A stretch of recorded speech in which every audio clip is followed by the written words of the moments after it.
炒匯王辦公室千萬展覽廳。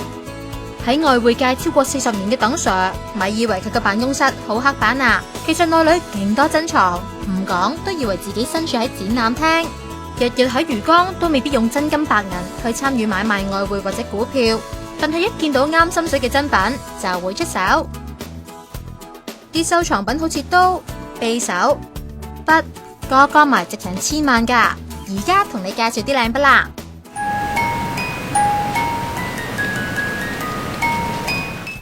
莫扎特嘅小夜曲，冇錯，係美國鋼筆品牌紀念莫扎特冥壽250周年推出，限量50支，支支都有自己 number， 買入價就幾十萬。筆身有4粒珍珠，242粒，共重1.92卡嘅鑽石，限量30支，想擁有一支啊，就要一球嘢啊！對應眼霜有2粒，共重0.6卡嘅藍寶石，支筆都鑲咗380粒鑽石，咁有氣勢，來頭都唔細啊！卡地亞2009年嘅出品，限量10支。文化藝術嘅嘢呢，即係呢個可能係同自己嗰個每一樣嘢，譬如石頭又好，其他嘅文化又好，其實咧每一個人嘅角度，每一個人收藏嗰度都係即係隨意嘅，